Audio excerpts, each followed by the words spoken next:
America গেলে দেখবেন শিশুরা টি শার্ট পরে থাকে যাতে লেখা থাকে আমি আমার পিতার কর সাশ্রয়ী। যত বেশি সন্তান থাকবে আপনাকে তত কর কম দিতে হবে। আপনি অস্ট্রেলিয়া যান কিংবা কানাডা গেলে দেখবেন শিশু জন্ম নিলেই সরকার তাদের ভাতা দেয়। প্রতিটি শিশুর জন্য প্রতি মাসে আপনি ভাতা পাবেন। সুতরাং আমেরিকা, অস্ট্রেলিয়া, কানাডার সরকার তাদের জনসংখ্যাকে উৎসাহিত করছে। ভারত সরকার কেন অনুৎসাহিত করছে? তাহলে সমস্যাটা সরকারের নীতিগত, জনসংখ্যা নয়।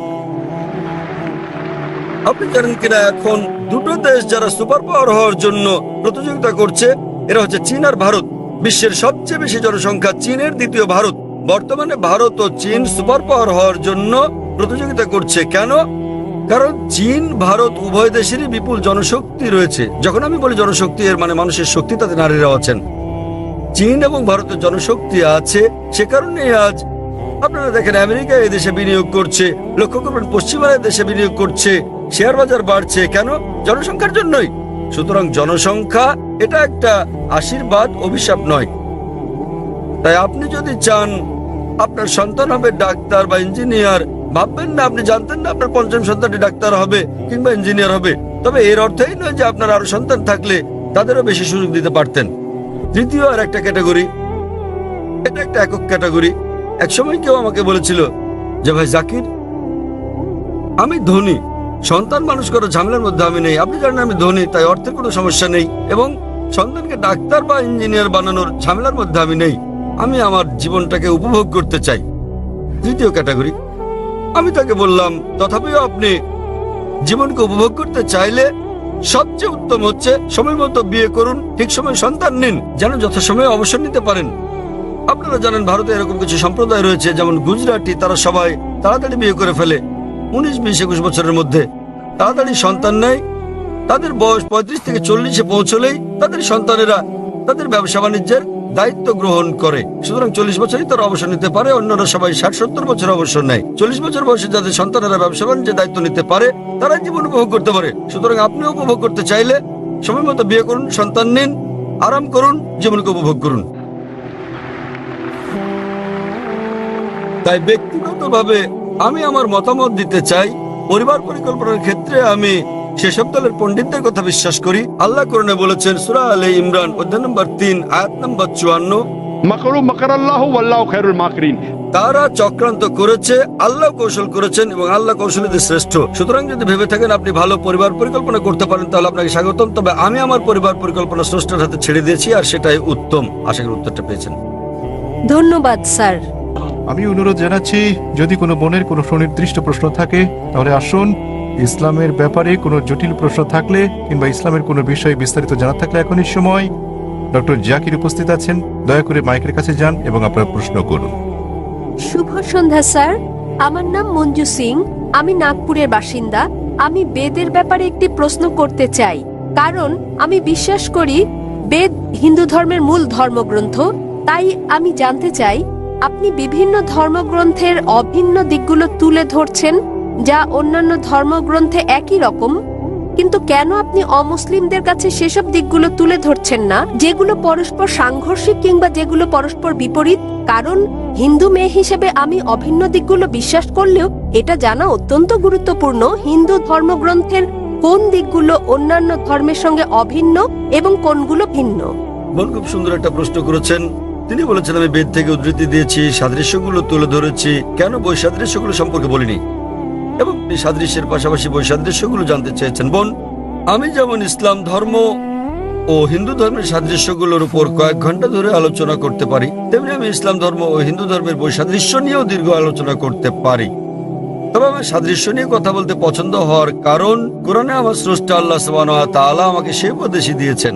সূরা আলে ইমরান অধ্যায় নম্বর 3 আয়াত নম্বর 64 বলা হয়েছে, কুল ইয়া আহলাল কিতাব, বলো হে কিতাবীগণ, তাআলাউ ইলা কালিমাতিন সাওয়াইন বাইনা বাইনাকুম, এসো সেই বিষয়ের প্রতি যা তোমাদের আমাদের মধ্যে এক। প্রথম সাদৃশ্য কি? আল্লাহ না'বুদা ইল্লাল্লাহ, আমরা আল্লাহ ছাড়া অন্য কারো ইবাদত করব ওয়ালা না, নুশরিকা বিহি শাইয়্যান, তার সঙ্গে অন্য কাউকে শরীক করব না। ওয়ালা ইয়াত্তাখিযা বা'দুনা বা'দান আরবাবান মিন দুনিল্লাহ, আল্লাহ ছাড়া আমরা অন্য কাউকে আমাদের মধ্যে হতে রব হিসেবে গ্রহণ করব না। ফাইন তাওয়াল্লাউ, যদি তারা মুখ ফিরিয়ে নেয় ফাকুলু শাদু, বলো তোমরা সাক্ষী থাকো বিআন্না মুসলিমুন, আমরা তো মুসলিম, আল্লাহ সুবহানাহু ওয়া তাআলার কাছে আত্মসমর্পণকারী। কোরআনের এই আয়াত আমাদের পথ দেখাচ্ছে কিভাবে বিভিন্ন ধর্মের মানুষের সঙ্গে কথা বলতে হবে। এসো সেই বিষয়ের প্রতি যা তোমাদের ও আমাদের মধ্যে এক। প্রথম সাদৃশ্য কি? সবচেয়ে গুরুত্বপূর্ণ বিষয় হচ্ছে ألا نعبد إلا الله আমরা সর্বশক্তিমান আল্লাহ ছাড়া আর কারো উপাসনা করব না। বোন, মত পার্থক্যের ব্যাপারে আমি ঘন্টার পর ঘন্টা পার্থক্য নিয়ে লেকচার দিতে পারি। আমি পারি না তা নয়, তবে তাতে বৈরিতা তৈরি হবে, এতে করে কেউ কেউ আহত হতে পারেন। অবশ্য বিতর্কের সময় অনেক সময় বাধ্য হয়ে করতে হয়। যখন বিতর্ক হয়, একটা উদাহরণ দিচ্ছি, ডক্টর উইলিয়াম ক্যাম্বেল নামের এক ব্যক্তির সঙ্গে আমার বিতর্ক হয়েছিল। হ্যাঁ বোন, আপনি কি সেটা শুনেছিলেন? হ্যাঁ, আমি ভিডিও দেখেছি। হ্যাঁ, সেই বিতর্কের বিষয় ছিল ইসলাম ধর্ম ও খ্রিস্টান ধর্মের মধ্যে বৈসাদৃশ্য। কেন? তিনি একটা বই লিখেছিলেন, তাতে বলা হয়েছে কোরআনে 30টি বৈজ্ঞানিক ভুল রয়েছে এবং 8 বছরে কেউ এর জবাব দেয়নি। আমেরিকায় প্রচুর বিক্রি হয় বইটা। সুতরাং আমেরিকার ছাত্ররা আমাকে ডেকে পাঠালো। আমাদের সংলাপ হলো, বিষয় ছিল বিজ্ঞানের আলোকে বাইবেল ও কোরআন। কোরআনের বিরুদ্ধে তার যেসব আপত্তি ছিল আমি সবগুলো জবাব দিলাম। আমি বাইবেল থেকে 38টি বিষয় উল্লেখ করলাম যা বিজ্ঞানের বিপরীত। তিনি এর একটির জবাব দিতে পারলেন না। তাই এই বিতর্কে আমাকে এই কাজটা করতে হয়েছিল। যদি কোনো হিন্দু পণ্ডিতের সঙ্গে আমার বিতর্ক হয়, যদি তিনি বলেন বেদ পুরোপুরি বৈজ্ঞানিক, তখন অবৈজ্ঞানিক কথাগুলো আমি বলতে পারি। তবে যদি আমি বৈসাদৃশ্য নিয়ে কথা বলি, হতে পারে তখন আপনি মনক্ষুণ্ণ হবেন। সেজন্য যদি আপনি আরো গভীরে যেতে চান, তাহলে IRF এর কাছে প্রশ্ন রাখতে পারেন। আমরা আপনাকে সব রকম তথ্য দেব। তবে জনসমক্ষে নিতান্ত বাধ্য না হলে ব্যক্তিগতভাবে আমি বৈপরীত্য নিয়ে আলোচনা করতে চাই না। তার মানে এই না যে আমরা সচেতন নই। তবে সাদৃশ্যগুলো জানা থাকলে যা আপনাদের বলছি, আসুন আমরা অভিন্ন বিষয়গুলো অনুসরণের ব্যাপারে একমত হই। তাই আমি জনসাধারণকে বলি, যেগুলো একই বেদে, বাইবেলে, কোরআনে, যাতে সবাই একমত হয় যে অন্তত একটা গ্রন্থ ঈশ্বরের বাণী। হিন্দুরা বলবে বেদ ঈশ্বরের বাণী, খ্রিস্টানরা বলবে বাইবেল ঈশ্বরের বাণী, মুসলিমরা বলবে কোরআন আল্লাহর বাণী। আমি তাদেরকে একটি কথা বলি যা সবাই মেনে নেবেন। আসুন আমরা মেনে নেই যে বিষয়গুলোতে মিল রয়েছে। সুতরাং যখন আমরা অভিন্ন বিষয়গুলো দেখি, বেদ, বাইবেল, ইহুদিদের ধর্মগ্রন্থ, তালমুদ, কোরআনে, সবগুলো ধর্মগ্রন্থেই বলা হয়েছে ঈশ্বর এক। সবগুলো ধর্মগ্রন্থে বলা হচ্ছে সর্বশেষ নবী হযরত মুহাম্মদ সাল্লাল্লাহু আলাইহি সাল্লাম। সেজন্য আমি আপনাকে বলছি, বোন, কেন আপনি এক ঈশ্বরে বিশ্বাস করেন না? আমি আপনাকে জিজ্ঞেস করছি, বোন, আপনি কি এক ঈশ্বরে বিশ্বাস করেন? হ্যাঁ, আমি বিশ্বাস করি এক ঈশ্বরে। আপনি কি বিশ্বাস করেন, বোন, আপনি কি বিশ্বাস করেন সর্বশেষ বার্তাবাহক নবী মুহাম্মদ সাল্লাল্লাহু আলাইহি সাল্লাম? ঠিক এই কারণে আমি আপনাকে প্রশ্ন করেছি, কারণ কোরআন ও বেদ বোঝা খুবই কঠিন এবং আমি দ্বিধাগ্রস্ত। কোন ধর্মগ্রন্থটি ঈশ্বরকে পাওয়ার জন্য আমার জন্য অধিক গুরুত্বপূর্ণ? আমি ঈশ্বরের উপাসনার কথা বোঝাতে বোন, চাইছি। আপনি কি শুনেছেন আমার লেকচার ইসলাম ও হিন্দু ধর্মের মধ্যে সাদৃশ্য নিয়ে? অথবা হিন্দু ধর্মগ্রন্থে হযরত মুহাম্মদ সাল্লাল্লাহু আলাইহি সাল্লাম, এটা কি শুনেছেন? হ্যাঁ, শুনেছি। জানেন যে আপনার ধর্মগ্রন্থে বলা হয়েছে সর্বশেষ বার্তাবাহক নবী মুহাম্মদ সাল্লাল্লাহু আলাইহি সাল্লাম? হ্যাঁ। আপনি এটা জানেন? হ্যাঁ। তাহলে আপনি বিশ্বাস করেন যে নবী মুহাম্মদ আল্লাহর বার্তাবাহক? হ্যাঁ, অবশ্যই। আপনি কি বিশ্বাস করেন? হ্যাঁ। তাহলে আপনি যদি বিশ্বাস করেন যে ঈশ্বর একজন, যদি বিশ্বাস করেন প্রতিমা পূজা করা নিষিদ্ধ, এবং যদি বিশ্বাস করেন যে নবী মুহাম্মদ সাল্লাল্লাহু আলাইহি সাল্লাম সর্বশেষ বার্তাবাহক, তাহলে আরবি ভাষায় আমরা আপনাকে বলি মুসলিম।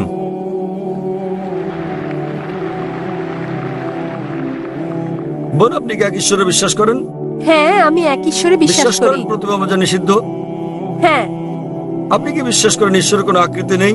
হ্যাঁ। কেউ বিশ্বাস করেন যে মুহাম্মদ সাল্লাল্লাহু আলাইহি সাল্লাম ঈশ্বরের বার্তাবাহক। সুতরাং যতটা আপনি অগ্রসর হয়েছেন, বেশি দূর না গেলেও এটা বিশ্বাস করেছেন যে আল্লাহ ছাড়া কোনো উপাস্য নেই এবং নবী মুহাম্মদ তার বার্তাবাহক। একথা স্বীকার করে পরোক্ষভাবে আপনি মুসলিম হয়ে গেছেন। মুসলিম মানে যে নিজেকে আল্লাহর কাছে সমর্পণ করে। আপনি নিজেকে সমর্পণ করছেন? জানি পরোক্ষভাবে আমি একজন মুসলমান। যদি বেদ ও হ্যাঁ। কোরআন একই কথা বলে থাকে, তাহলে আমি আপনি পরোক্ষ হলেও কোনো সমস্যা নেই। পরোক্ষ হলেও স্বাগতম, প্রত্যক্ষ হন বা পরোক্ষ, আপনাকে আমরা স্বাগত জানাই। এখন আপনি জানেন কি কি অভিন্ন। এখন যদি বেদ বলে যে সর্বশেষ পয়গম্বর মুহাম্মদ সাল্লাল্লাহু আলাইহি সাল্লাম এবং তাকে অনুসরণ করেন, তাহলে আপনি নবী মুহাম্মদকে অনুসরণ করে পরোক্ষভাবে বেদকেই অনুসরণ করছেন। তাহলে আপনাকে হ্যাঁ। জানতে হবে নবী মুহাম্মদ কি বলেছেন, তারপর আপনাকে পড়তে হবে হাদিস।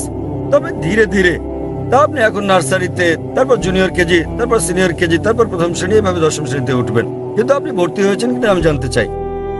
আপনি কি একমত যে আপনি মুসলিম? মুসলিম মানে যে নিজের ইচ্ছাকে আল্লাহর কাছে সমর্পণ করে দেয়। কেন এটা গুরুত্বপূর্ণ? যখন কেউ এক ঈশ্বরে বিশ্বাস করে তাকে মুসলমান বলা? হ্যাঁ, কেন? মুসলিম মানে এমন ব্যক্তি নিজের ইচ্ছাকে যিনি আল্লাহর কাছে সমর্পণ করেন, এবং আল্লাহর কাছে আত্মসমর্পণের গুরুত্বপূর্ণ দিক হচ্ছে এক ঈশ্বরে বিশ্বাস করা মূর্তি পূজা নিষিদ্ধ বিশ্বাস করা এবং নবী মোহাম্মদকে বার্তাবাহক বলে বিশ্বাস করা।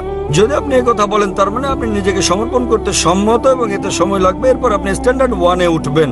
ধীরে ধীরে আপনি জানতে পারবেন রোজা রাখার ব্যাপারে, দান করা, ডাকাতি না করা, চুরি না করা, এগুলো একে একে আসবে। কিন্তু আপনি সমর্পণ করতে সম্মত কিনা সেটা গুরুত্বপূর্ণ, এবং নবী মোহাম্মদের শিক্ষাগুলো মেনে চলতে সম্মত কিনা আপনার কাছে জানতে চাই আমি বোন। হ্যাঁ, রাজি। তাহলে কি আপনি শাহাদা পাঠ করবেন? শাহাদা মানে আপনি আরবিতে বলবেন যে আল্লাহ ছাড়া কোনো উপাস্য নেই এবং নবী মোহাম্মদ তার বার্তাবাহক। হ্যাঁ, ঈশ্বর একজন এবং এবং এবং মহানবী মুহাম্মদ সর্বশেষ পয়গম্বর। মাশাআল্লাহ, মাশাআল্লাহ বোন, আপনাকে অভিনন্দন। আমি আরবিতে বলবো, আপনি আমাকে অনুসরণ করবেন। আপনি কি জানেন যা আপনি বলছেন সেটা সেই একই জিনিস? তবে আমি জানতে চাই বোন, কেউ কি আপনাকে বাধ্য করছে এটা বলতে? না, কেউ কোনো না। চাপ প্রয়োগ করছে? না। সম্পূর্ণ নিজের ইচ্ছায়। হ্যাঁ। ঠিক আছে বোন, আমি আরবিতে বলবো, আপনি শুনে বলুন। أشهد أشهد الله أن لا إله إله إلا الله إلا الله وأشهد وأشهد أن أن محمدا محمدا عبده عبده ورسوله। ورسوله। আমি সাক্ষ্য দিচ্ছি, আমি সাক্ষ্য দিচ্ছি আমি সাক্ষ্য দিচ্ছি যে কোনো উপাস্য নেই যে কোনো উপাস্য আল্লাহ নেই ছাড়া আল্লাহ ছাড়া, এবং নবী মুহাম্মদ এবং নবী তার উপর মুহাম্মদ শান্তি বর্ষিত হোক তার উপর শান্তি হলেন বর্ষিত হোক আল্লাহর বান্দা হলেন আল্লাহর এবং বান্দা আল্লাহর রাসূল।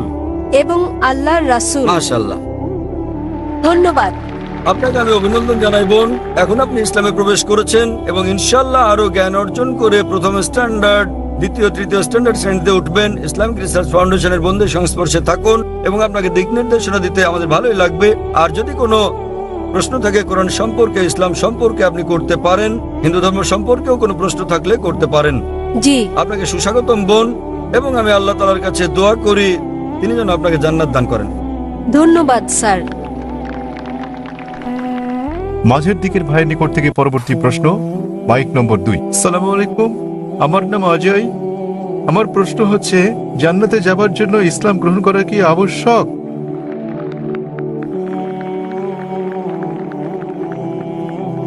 ভাই একটা প্রশ্ন করলেন যে জান্নাতে যেতে হলে ইসলাম গ্রহণ করা আবশ্যক কিনা। জিজ্ঞাসাটা এরকম যে পরীক্ষায় পাশ করতে আমাকে ভালো নম্বর পেতে হবে কিনা।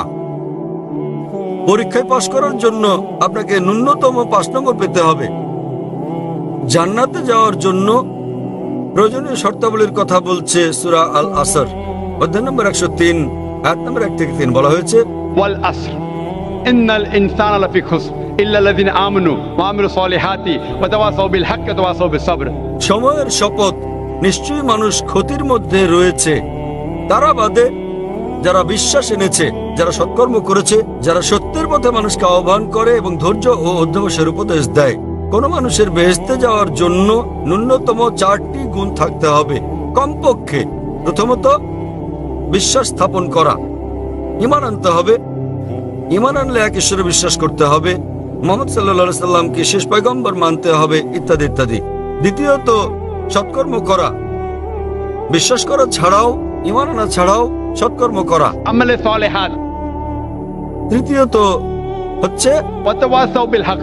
মানুষকে সত্যের পথে ডাকা, এবং চতুর্থ হচ্ছে মানুষকে ধৈর্য আর অধ্যবসায়ের উপদেশ দেয়া।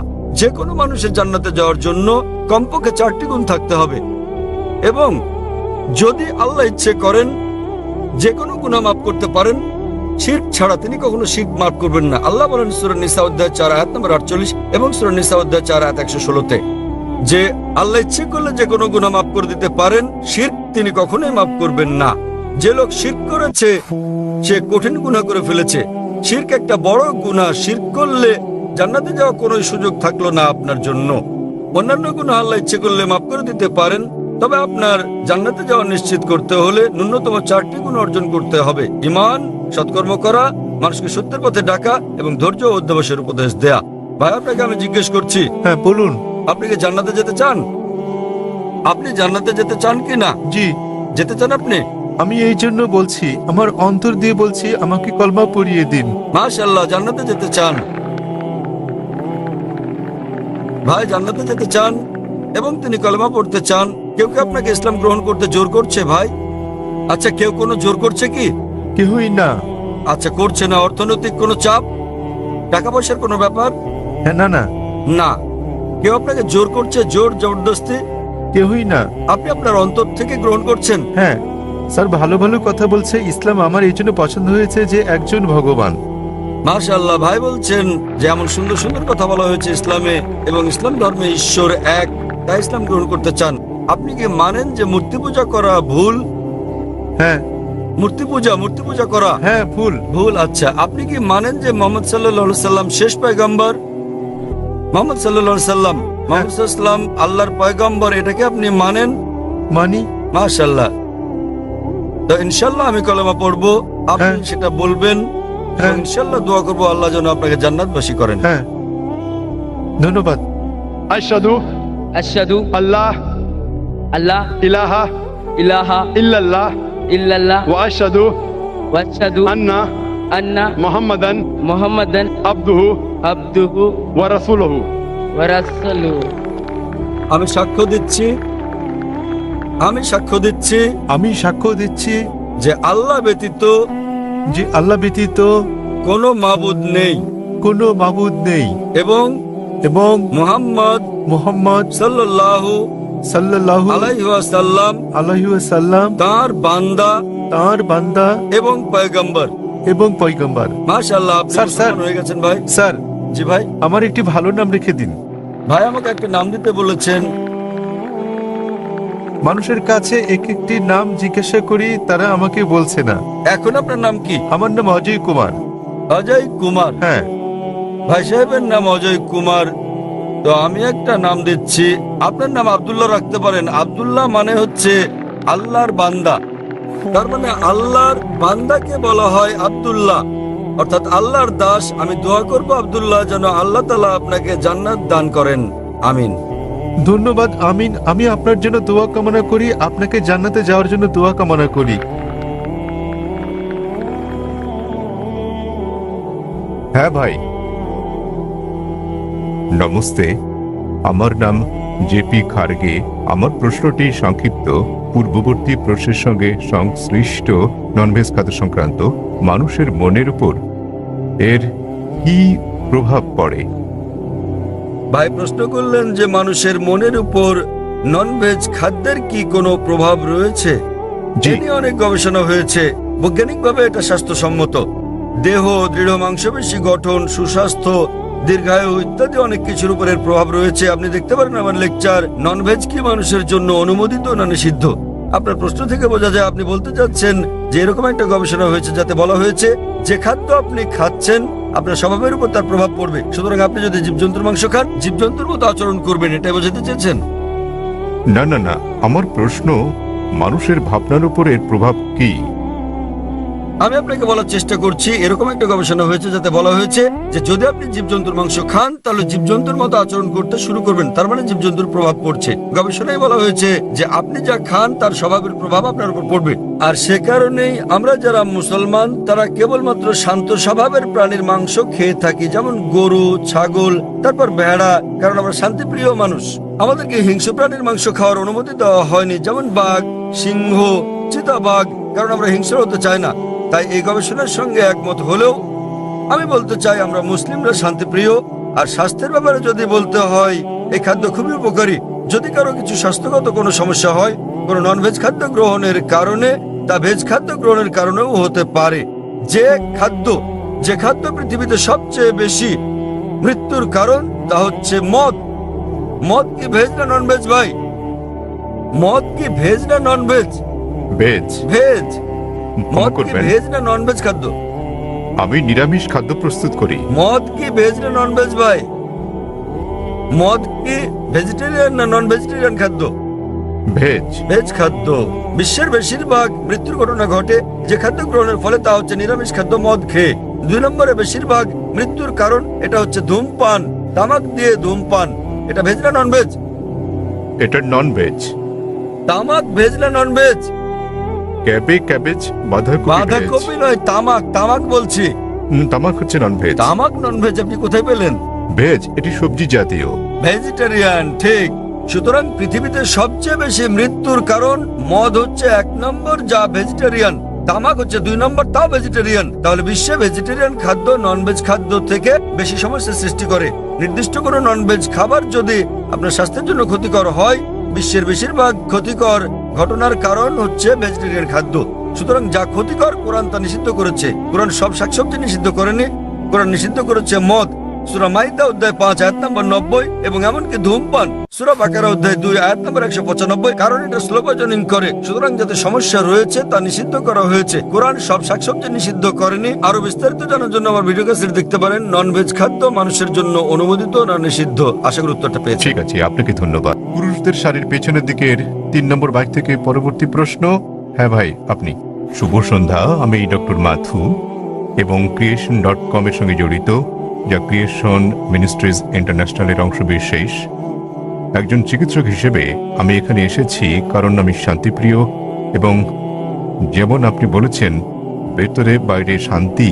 এখন ব্যক্তিগতভাবে যখনই আমি এবং অন্যান্য লাখ লাখ মানুষ পাপবোধ ও এর জন্য অনুতাপের পর বুঝেছি যীশু খ্রিস্ট নিষ্পাপ ব্যক্তি আমার পাপের প্রায়শ্চিত্ত করে গেছেন। তিনি ক্রুশে করে আমার লজ্জা ও অপরাধ নিয়ে গেছেন এবং আমার জন্য জীবন দিয়ে গেছেন। আর সে কারণেই আমার মনে শান্তি আছে, এবং এই শান্তি এমন কিছু যা সমঝোতা এনে দেয়। আমি জানতে চাই, আপনি কি আমার এই শান্তি হরণ করতে চান? এমন এক শান্তি যা সমঝোতা আনে, পারবেন এর জবাব দিতে? ধন্যবাদ। ভাই একটা সুন্দর প্রশ্ন করলেন। তিনি ডক্টর ম্যাথু, তার একটা ওয়েবসাইট এবং সংস্থা রয়েছে নাম ক্রিয়েশন। তিনি বললেন যে তিনি শান্তি খুঁজে পেয়েছেন, শান্তি লাভের জন্য এখানে এসেছেন। বললেন যীশু খ্রিস্টের মধ্যে শান্তি খুঁজে পেয়েছেন, তার পাপের জন্য তিনি ক্রুশবিদ্ধ হয়ে মারা গেছেন। তিনি ক্রুশবিদ্ধ হয়ে মারা গেছেন, তাই তিনি আমাকে প্রশ্ন করছেন আমি কি আপনার শান্তি হরণ করতে পছন্দ করি? ভাই আমি কখনো আপনার শান্তি নষ্ট করতে চাই না। আমি আপনার মিথ্যে শান্তি নষ্ট করতে চাই এবং আপনাকে সত্যিকারের শান্তি দিতে চাই। আমি যীশু খ্রিস্টকে তার উপর শান্তি বর্ষিত হোক ভালোবাসি, তাকে শ্রদ্ধা করি এবং সম্মান করি। আমি জানতে চাই আপনিও কি যীশু খ্রিস্টকে ভালোবাসেন কিনা। আপনার কাছে আমার একটা প্রশ্ন, জি। আপনি কি একমত? হ্যাঁ। বিশ্বাস করেন যীশু খ্রিস্ট ঈশ্বর? হ্যাঁ। ঠিক আছে ভাই, এবার হয় আপনি সত্যিকারের শান্তি নিন, নয় আমি আপনার শান্তি গ্রহণ করি। ঠিক? ঠিক আছে। যদি আপনার শান্তি প্রকৃত শান্তি হয়, আমি আমার শান্তি ছেড়ে দিয়ে আপনার সঙ্গে যোগ দেব। ঠিক আছে। এখন আমাকে বললেন যীশু খ্রিস্ট তার উপর শান্তি বর্ষিত হোক ঈশ্বর। আমি চ্যালেঞ্জ করছি আপনাকে, পারলে বাইবেলের এমন একটা অনুচ্ছেদ দেখান, স্পষ্ট করে বলা একটা অনুচ্ছেদ দেখান, একটা দ্ব্যর্থহীন ভাবে বলা অনুচ্ছেদ দেখান, যেখানে যীশু খ্রিস্ট তার উপর শান্তি বর্ষিত হোক নিজে বলেছেন যে আমি ঈশ্বর, অথবা আমার উপাসনা করো, তাহলে আমি খ্রিস্টান ধর্ম গ্রহণ করতে রাজি আছি। আপনি বললেন যিশু হলেন ঈশ্বর। মুসলিমদের যতটা সংশ্লিষ্টতা রয়েছে তাতে ইসলাম ধর্ম হচ্ছে একমাত্র খ্রিস্টান ধর্ম বিশ্বাস যাতে যীশু খ্রিস্টকে তার উপর শান্তি বর্ষিত হোক বিশ্বাস করতে বলা হয়েছে। কোন মুসলিমই মুসলিম হতে পারবে না যদি সে যীশু খ্রিস্টকে বিশ্বাস না করে। আমরা বিশ্বাস করি যে তিনি সর্বশক্তিমান ঈশ্বরের অন্যতম সেরা পয়গম্বর ছিলেন। আমরা বিশ্বাস করি যে তিনি মসিহ ছিলেন, মানে খ্রিস্ট ছিলেন। আমরা বিশ্বাস করি তিনি জন্ম নিয়েছিলেন অলৌকিকভাবে, কোনো পুরুষের সংস্রব ছাড়াই, যা অনেক আধুনিক খ্রিস্টানে বিশ্বাস করে না। আমরা বিশ্বাস করি যে তিনি ঈশ্বরের অনুমতিক্রমে মৃতকে জীবন দান করেছিলেন। আমরা বিশ্বাস করি যে তিনি ঈশ্বরের অনুমতিতে জন্মান্তর কুষ্ঠরোগীদের সুস্থ করেছিলেন। মুসলিম আর খ্রিস্টানরা এখানে একসঙ্গে চলছি, কিন্তু পার্থক্য আছে। যেমনটা আপনি বললেন যে বেশিরভাগ খ্রিস্টান বিশ্বাস করেন যে যীশু খ্রিস্ট নিজেকে ঈশ্বর দাবি করেছেন।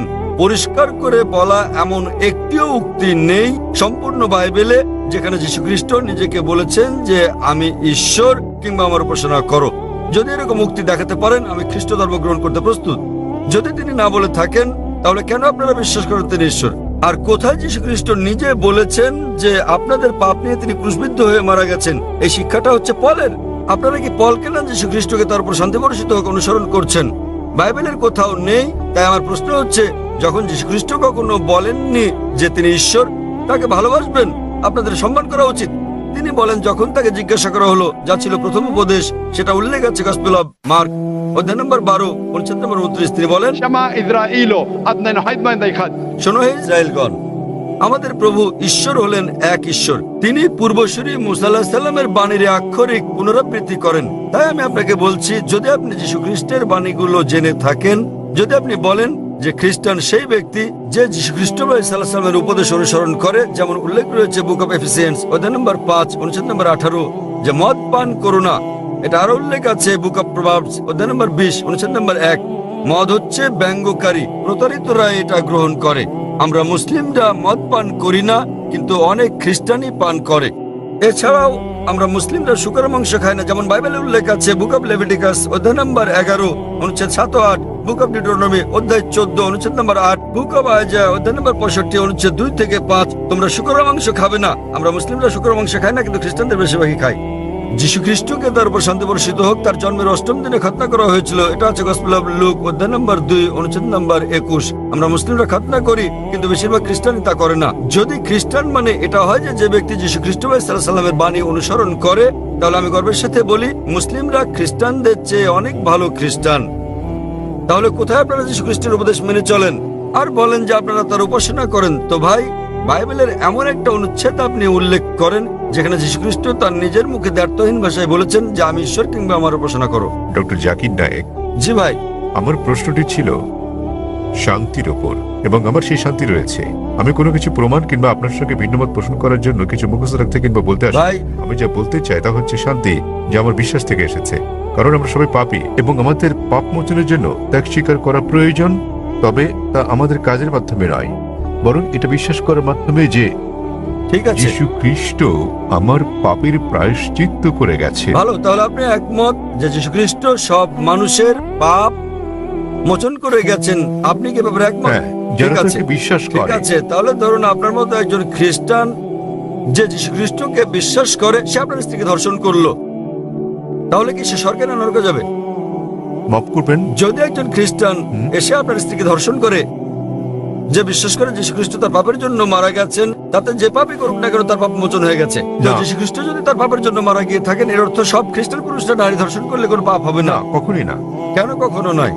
আপনি তো বললেন, যদি আপনি কোনো বলেছেন, ব্যক্তি- আপনি তো বললেন ভাই, আপনি বললেন আপনার কর্ম আপনাকে স্বর্গে নেবে না, এটা আপনার বিশ্বাস। তাহলে যদি বিশ্বাস করেন যীশু খ্রিস্ট আপনার পাপের জন্য মারা গেছেন, যদি ধর্ষণ করেন, ডাকাতি করেন, যদি অন্য মানুষকে নির্যাতন করেন, তাহলে কি আপনি স্বর্গে যেতে পারবেন?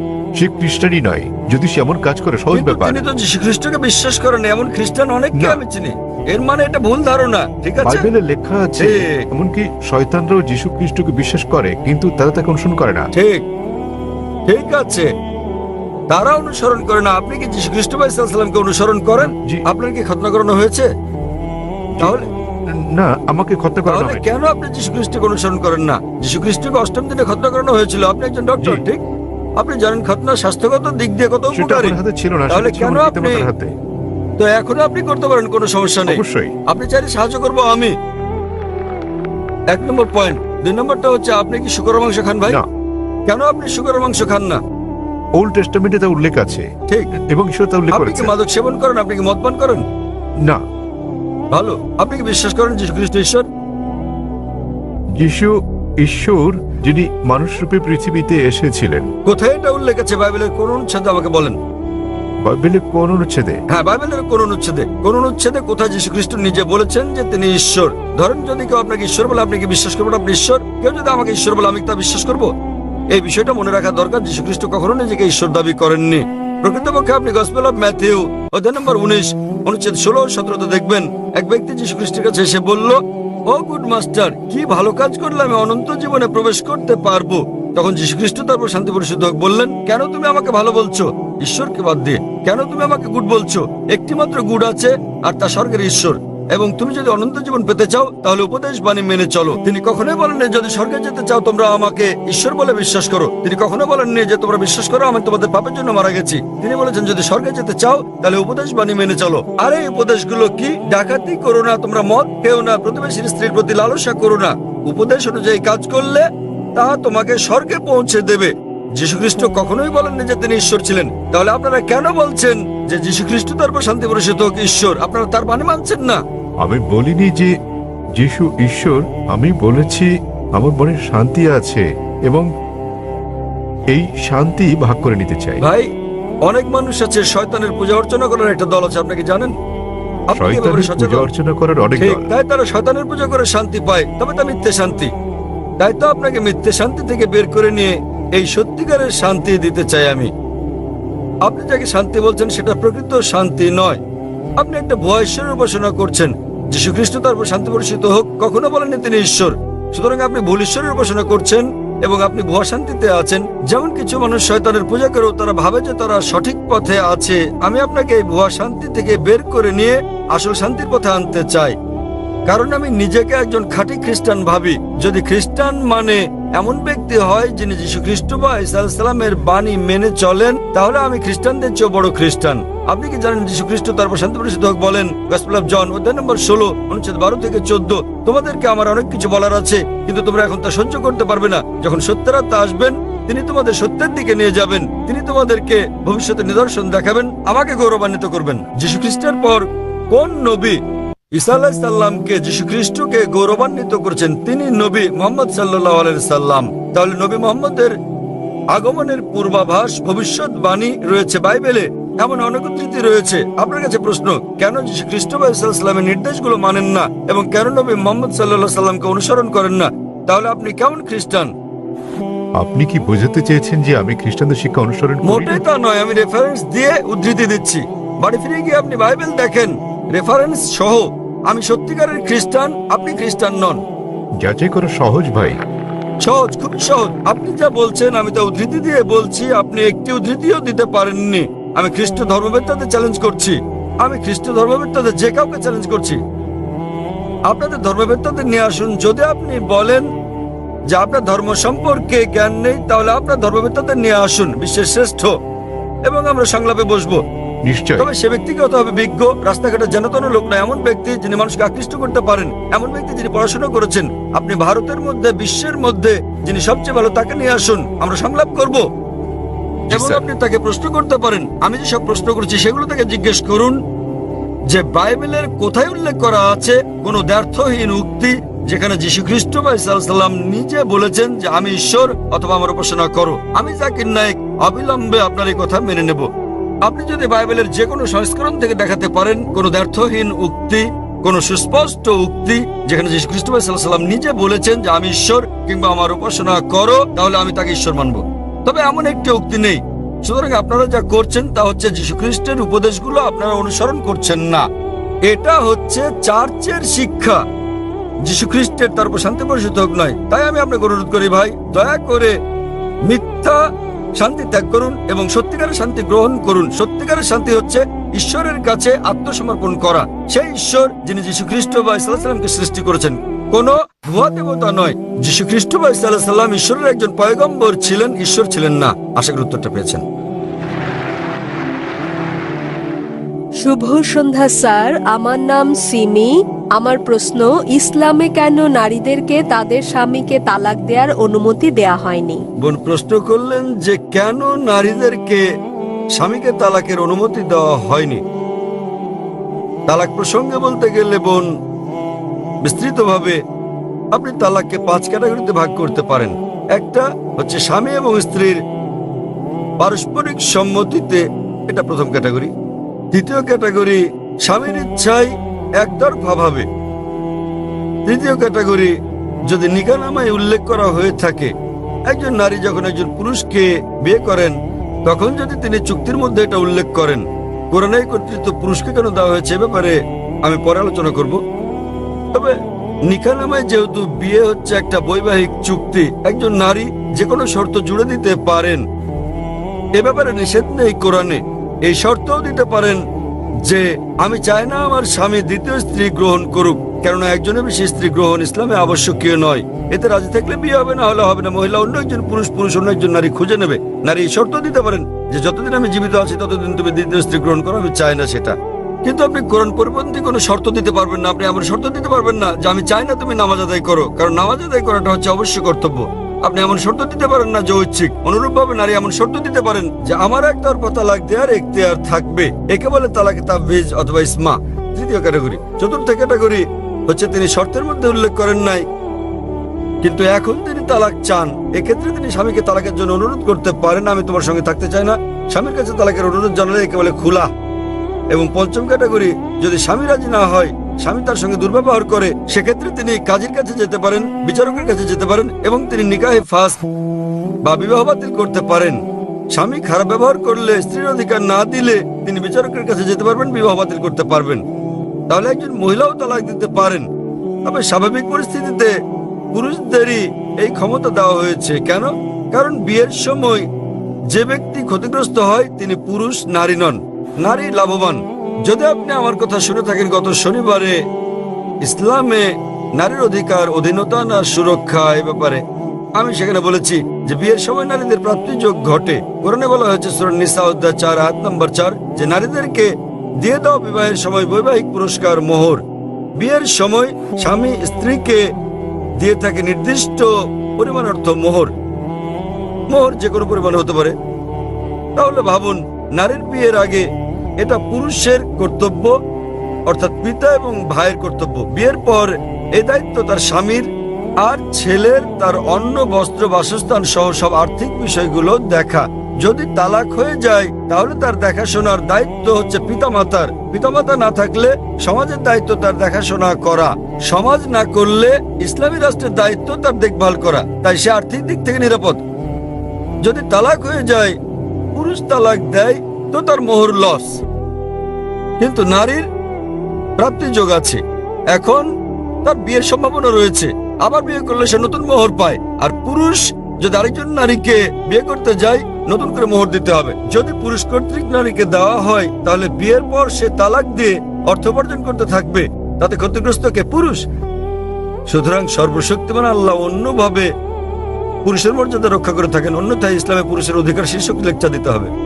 কারণ তালাক হলে পুরুষ নারীর চেয়ে আর্থিক ও অন্যান্য দিক দিয়ে বেশি ক্ষতিগ্রস্ত হয়। নারী নিরাপত্তা পায় পরিবার থেকে, সমাজ থেকে, রাষ্ট্রের কাছে। পুরুষ তা পায় না।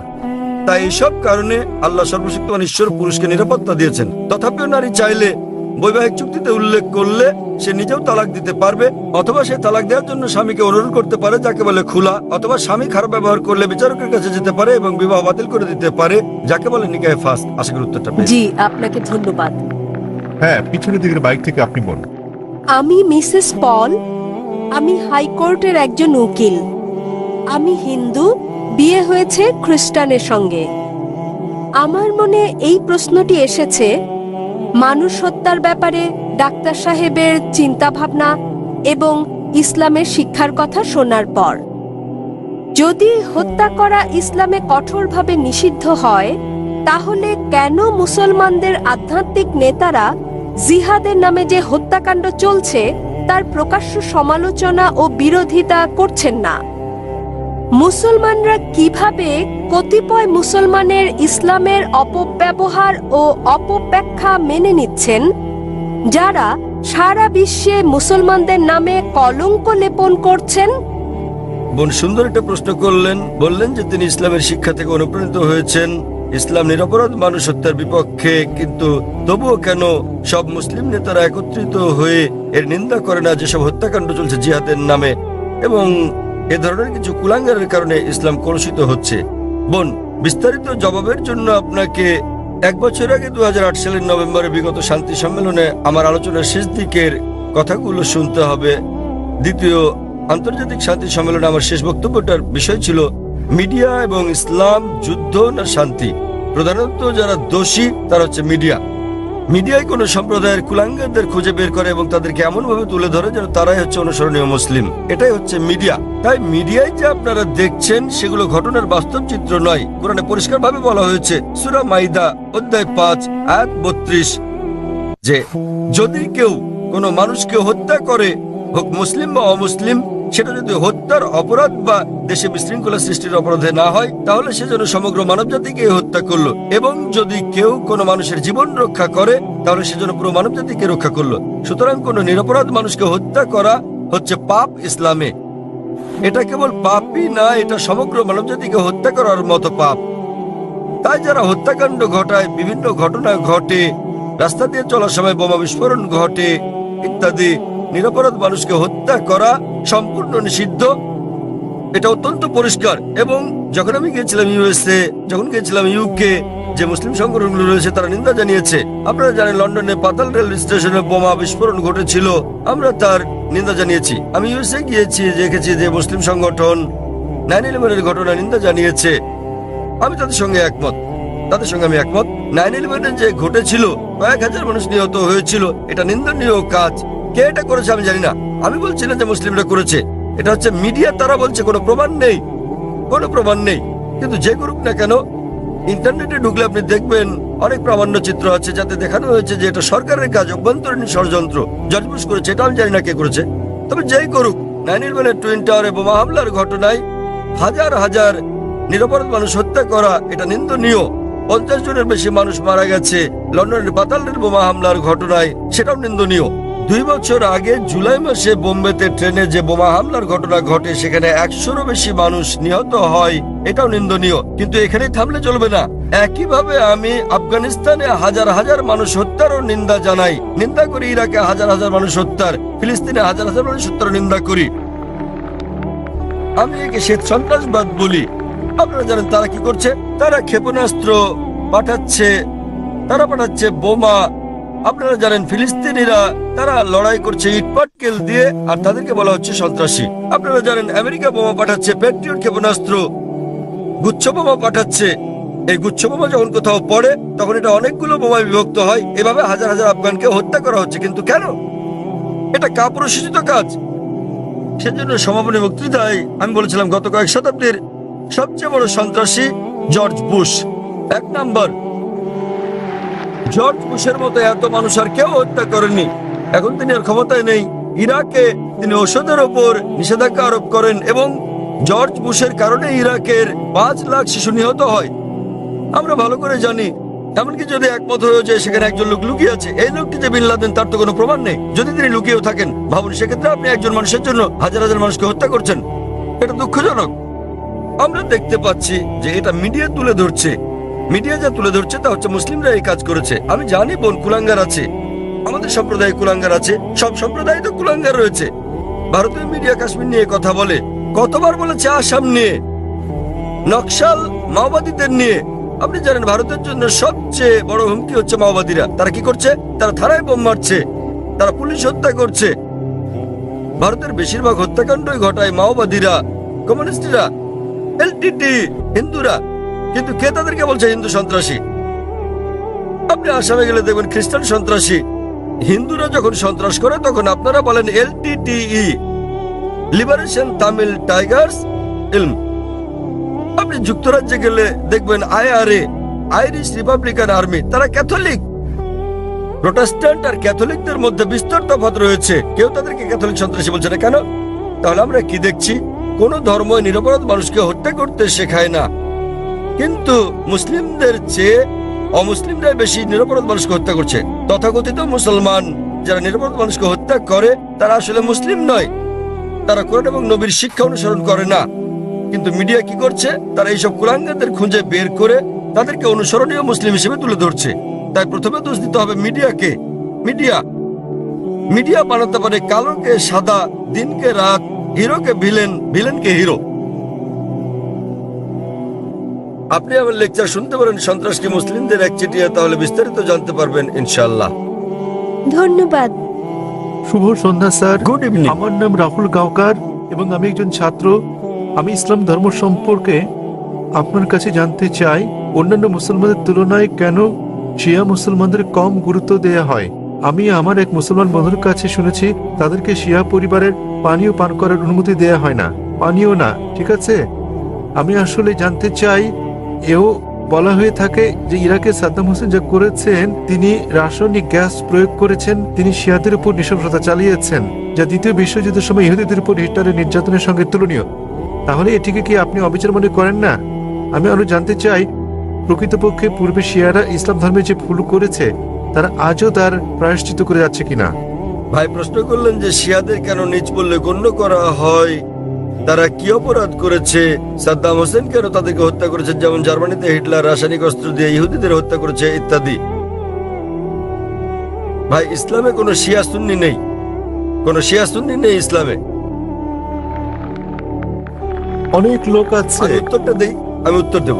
আপনার প্রশ্নের উত্তর দেওয়ার পর আপনি বলবেন। ইসলামে কোনো শিয়া সুন্নি নেই। কোরআনে বলা হয়েছে সূরা আলে ইমরান অধ্যায় 3 আয়াত নম্বর 103, واعتصموا بحبل الله جميعا ولا تفرقوا তোমরা আল্লাহর রজ্জু শক্ত করে ধরো এবং পরস্পর বিচ্ছিন্ন হও না। আমাদেরকে আল্লাহর রজ্জু ধরতে হবে, এটা কোরআন এবং নবী মুহাম্মদ সাল্লাল্লাহু আলাইহি ওয়াসাল্লামের সহিহ হাদিস। যদি আপনি এই রজ্জু ধরেন তাহলে আপনি খাঁটি মুসলিম। ইসলামে শিয়া সুন্নি নেই এবং ইসলামে কোনো ভাগ নেই। কোরআন বলছে সূরা আনাম অধ্যায় নম্বর 6 আয়াত নম্বর 159, হে নবী, নিশ্চয়ই যারা খণ্ড বিখণ্ড করেছে, অনেক দল করেছে ইসলাম ধর্মকে, তাদের সাথে আপনার কোনো সম্পর্ক নেই। আল্লাহ বিচার দিবসে তাদের ব্যাপারটা দেখবেন। এবং আমাদের নবী মুহাম্মদ সাল্লাল্লাহু আলাইহি ওয়াসাল্লাম বলেছেন যে মুসলিমদের মধ্যে 73টি দল হবে, এর মধ্যে কেবলমাত্র একটি দল যাবে জান্নাতে। সাহাবাগণ জিজ্ঞেস করলেন কোন দলটি? যারা অনুসরণ করবে আমাকে এবং আমার সাহাবীদের, যারা কোরআন এবং নবীর সহিহ হাদিস মেনে চলবে তারা। সুতরাং কোরআন বলছে ধর্মকে খণ্ড বিখণ্ড করো না। আমাদের নবী বলেন, এমনকি কোরআনে বলা হয়েছে কিছু লোক থাকবে তারা দল সৃষ্টি করবে। কতটা? 73টা। যে দল সঠিক পথে থাকবে তারা বিভাজন সৃষ্টি করবে না। সুতরাং যে কেউ নিজেকে মুসলিম ছাড়া অন্য কিছু বললেও শব্দটি হবে মুসলিম। মুসলিম মানে যে নিজের ইচ্ছাকে আল্লাহর কাছে সমর্পণ করেছে। নবী কি ছিলেন? তিনি শিয়া ছিলেন না সুন্নি ছিলেন? তিনি কি ছিলেন? তিনি ছিলেন মুসলিম। এবং এর আগে আমি বোনকে যে জবাব দিয়েছি তাতে ছিল সূরা আলে ইমরান অধ্যায় 3 আয়াত নম্বর 64 বলা হয়েছে, فقولوا شهدوا بأننا مسلمون। সাক্ষী থাকো যে আমরা মুসলিম। বিচার করার জন্য আপনি কি করবেন মুসলিমরা ঠিক না ভুল পথে চলছে? আপনি দেখবেন কোরআন। মোহাম্মদ, জাকির, সুলতান, আব্দুল্লাহ, যে কোনো নাম হোক, কোনো সমস্যা নেই। নিজেকে পরীক্ষা করতে বলেন। যদি সে কোরআন এবং নবীর নির্ভরযোগ্য বাণী বুখারী, মুসলিম ইত্যাদি অনুসরণ করে তাহলে সে খাঁটি মুসলিম। যদি সে নবীর প্রকৃত শিক্ষার বাইরে যায়, বুখারী, মুসলিম এবং অন্যান্য সহিহ হাদিসের বাইরে যায় এবং কোরআনের বিপক্ষে যায়, তাহলে সে প্রকৃত মুসলিম নয়। প্রকৃত মুসলিম হচ্ছে সে যে মেনে চলে কোরআন এবং নবী মুহাম্মদ সাল্লাল্লাহু আলাইহি সাল্লামের যথাযথ শিক্ষা। সুতরাং এটা জানার পর নিজেকে সে যাই বলুন না কেন, যদি না মেনে চলেন কোরআন এবং নবীর সব শিক্ষা হাদিস, তাহলে সে প্রকৃত মুসলিম নয়। আপনার প্রশ্নের দ্বিতীয় অংশ, সাদ্দাম হোসেন। প্রশ্নের মধ্যে সাদ্দাম হোসেন নেই? আছে প্রশ্নের মধ্যে? হ্যাঁ, সাদ্দাম হোসেন। সাদ্দাম হোসেন শিয়াদের হত্যা করেন। ভাই, আমি জানি না তিনি শিয়াদের হত্যা করেছেন কিনা, এটা মিডিয়া বলছে। কিন্তু হোক সাদ্দাম হোসেন, হোক হিটলার, হোক জর্জ বুশ, যে কোনো নিরপরাধ মানুষকে হত্যা করে, শিয়া সুন্নি বাদ দেন, যদি সে হত্যা করে নিরপরাধ কোনো হিন্দু, নিরপরাধ খ্রিস্টান, নিরপরাধ ইহুদিকে, তাহলে সেটা বড় অপরাধ। হোক না কেন সাদ্দাম হোসেন, হোক জর্জ বুশ, হোক না হিটলার, যে কোনো নিরপরাধ মানুষকে হত্যা করে, হোক সে মুসলিম বা অমুসলিম, হোক না কোনো হিন্দু বা খ্রিস্টান কিংবা ইহুদি, যদি কেউ কোনো নিরপরাধ মানুষকে হত্যা করে, সেটা হচ্ছে একটা পাপ কাজ, এটা নিষিদ্ধ। কারো সাফাই করতে আমি এখানে আসিনি। তাতে হোক তার নাম জর্জ বুশ, হিটলার, সুলতান, আব্দুল্লাহ, টম, ডিক, হ্যারি বা যে কেউ, যে কোনো নির্দোষ মানুষকে হত্যা করা সবার জন্য নিষিদ্ধ। আশা করি উত্তরটা পেয়েছেন। স্যার, তার মানে আপনি বলতে চান আমাদের শিয়া সুন্নি কিংবা বহুরি মুসলিমে বিশ্বাস করা উচিত নয়? আমি তা বলছি না। কোরআন কোন শিয়া সুন্নি নেই কোরআনে। কোরআনে মানে কোনো স্যার, বহুরি এখানে নেই। অনেক মসজিদ আছে, অনেক মসজিদ। তাহলে আপনি তাদেরকে বলেন, তাদের জিজ্ঞেস করেন শিয়া কথাটা কোথায় আছে কোরআনে। তাকে জিজ্ঞেস করেন বহুরি কোথায় আছে কোরআনে। স্যার, এটা আমার কলেজ বান্দ্রায় স্যার আমি অধ্যয়ন করছি। সুতরাং তারা মেনে চলছে না। আপনাকে যা করতে হবে তা হচ্ছে তাদের জিজ্ঞেস করেন তারা কি মুহাম্মদ সাল্লাল্লাহু আলাইহি সাল্লামের শিক্ষা অনুসরণ করে চলছে, তারা কি আল্লাহ সুবহানাহু ওয়া তাআলার শিক্ষা অনুসরণ করছে। আল্লাহ কোরআনে বলেছেন সূরা আনাম অধ্যায় নম্বর 6 আয়াত নম্বর 159, যারা সৃষ্টি করেছে বিভক্তি ইসলাম ধর্মে, তাদেরকে আপনার কিছু করার নেই। ইসলাম ধর্মে বিভক্তি সৃষ্টি করা এটা হচ্ছে হারাম।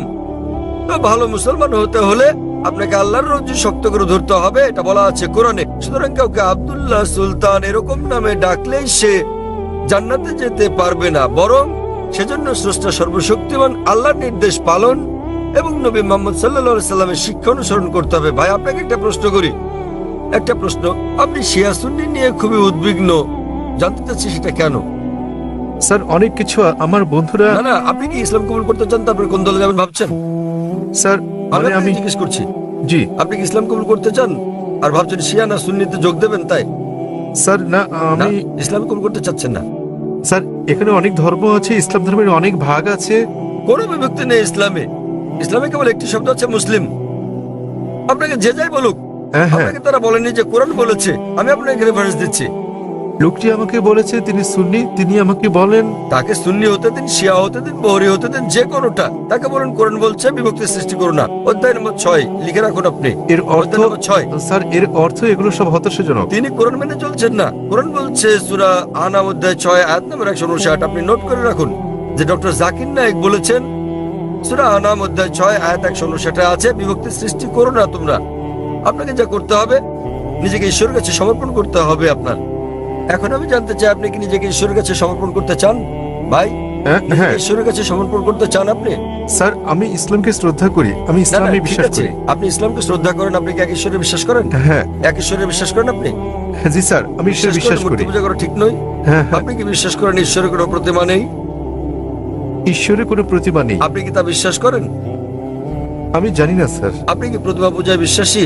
হ্যাঁ হ্যাঁ, আপনি কি প্রতিমা পূজায় বিশ্বাস করেন? কি বললেন? প্রতিমা পূজা ঠিক না ভুল? মানে ঈশ্বর? না। আপনি কি বিশ্বাস করেন প্রতিমা পূজা করা ঠিক না ভুল? হ্যাঁ এটা ঠিক না ভুল? এটি ঠিক স্যার। প্রতিমা পূজা করা, কিন্তু এটা তো বেদের বিপরীত। আপনাদের বেদ বলছে তোমরা এক ঈশ্বর ছাড়া কারো উপাসনা করবে না। এটা উল্লেখ আছে আপনাদের যজুর্বেদে অধ্যায় 32 অনুচ্ছেদ 3, শ্বেতার উপনিষদ অধ্যায় 4 অনুচ্ছেদ 19। न तस्य प्रतिमा अस्ति মহান ঈশ্বরের কোনো পুতুল নেই, কোনো আকৃতি নেই, কোনো ফটোগ্রাফ নেই, কোনো ছবি নেই, কোনো প্রতিমা নেই, কোনো ভাস্কর্য নেই, কোনো মূর্তি নেই। আমি আপনাকে জিজ্ঞেস করছি, যখন আপনাদের বেদ বলছে ঈশ্বরের কোনো আকৃতি নেই, কোনো মূর্তি নেই, কোনো প্রতিমা নেই, এরপরও কি আপনি প্রতিমা পূজা বিশ্বাস করেন? জি স্যার। শিয়া সুন্নি বাদ দেন, আপনাকে জিজ্ঞেস করছি আপনি কি বেদ মানেন? স্যার অনুসরণ করছেন কি না?